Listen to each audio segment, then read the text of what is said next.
Good evening. So I'll be showing you how to make the Baroque Headband. This video is unedited, so you'll be hearing a lot of background noises, and I apologize for that. So I have my already padded hairband, ribbon. These are fox rhinestones. They're called flatbacks because you can place them directly on the surface. So I'm using transparent or clear rhinestones because my ribbon is already patterned. But if you're using a plain hairband, you can use these colored flatbacks. These ones are also in resin, while these are stones. These are more expensive, so for more advanced works you could use this instead of the resin type.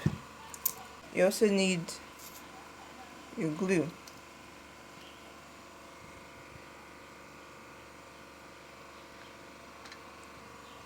So first you need to wrap your hairband, but if you already have a plain padded hairband, or you've already wrapped your hairband, you could skip this part.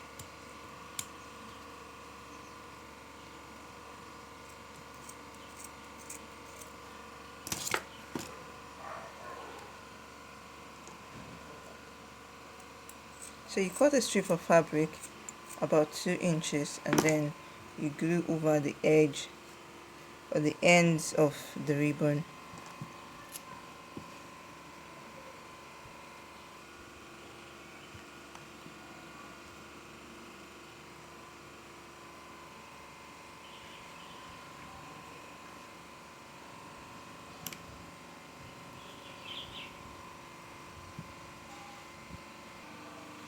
Next you begin wrapping the hairband.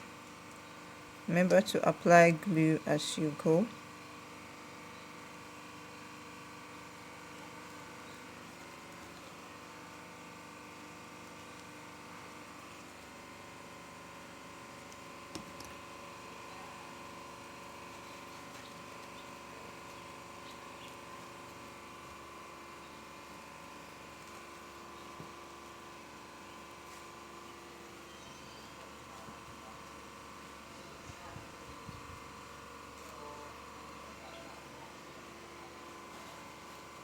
You should wrap tightly so your hairband is not loose. If it's not very tight, you'll be having loose ends. But tightly, but not too tight that it gets to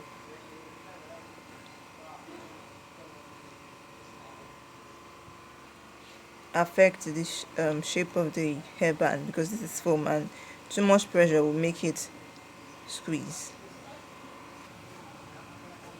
So you apply glue and continue wrapping.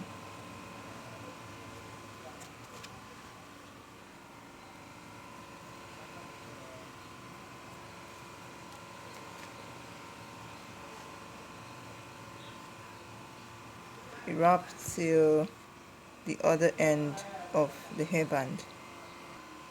So when decreasing, you have to be careful about how you wrap your hairband so you don't have um, ribbon lagging.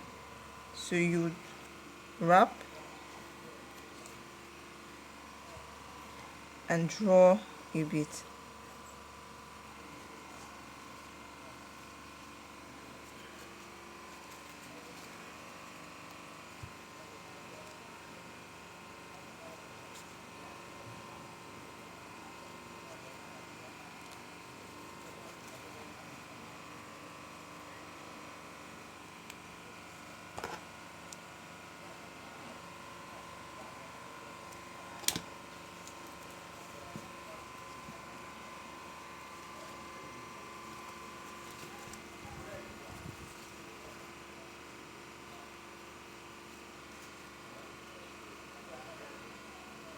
And also when wrapping, get to watch out how your ribbon turns, because if you're not too careful, your ribbon might fold.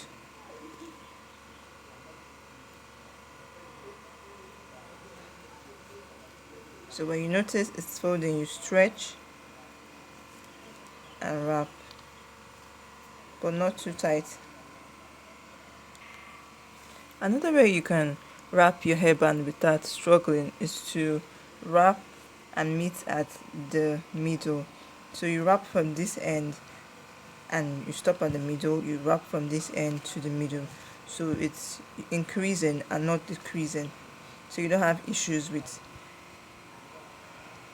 the hairband when you're decreasing.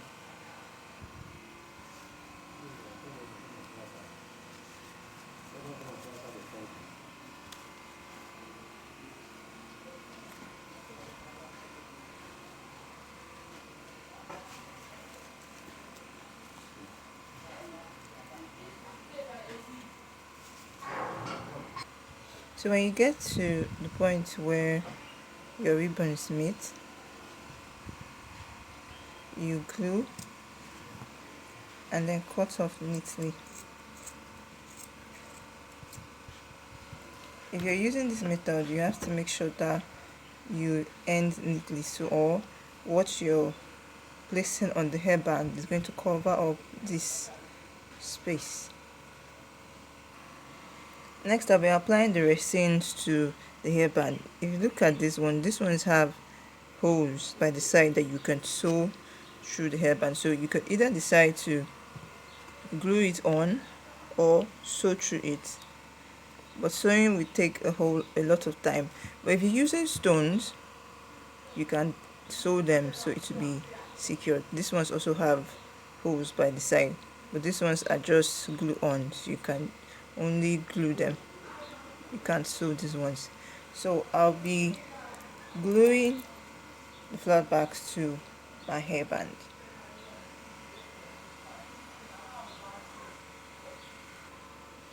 So next you decide how you want your stones to be on the hairband. You decide the placement you want, if you want it to be everywhere or you want it to be at some particular position. So you decide the design you want and you begin gluing it according to the pattern that you want it to be in.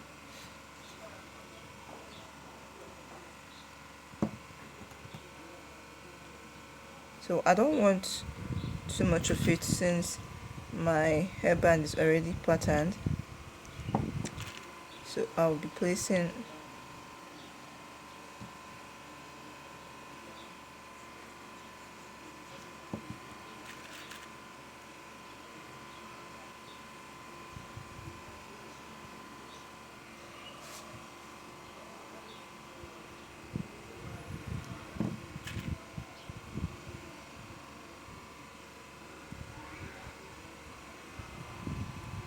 you have to keep in place so it dries. If you want it to dry faster, you can use a glue gun. So this is a glue gun and it dries very fast. So I'll continue applying my flat backs till I get to the end of my hairband.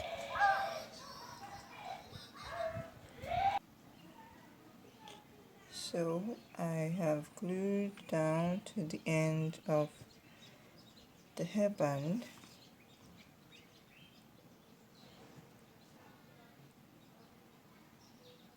You can decide to cover all the sides of the hairband. If you're using various shapes of flat backs that can lap, you can decide to cover everywhere or create patterns that would give you space in between each flat back. So this is my Baroque hairband using a patterned ribbon or a patterned fabric.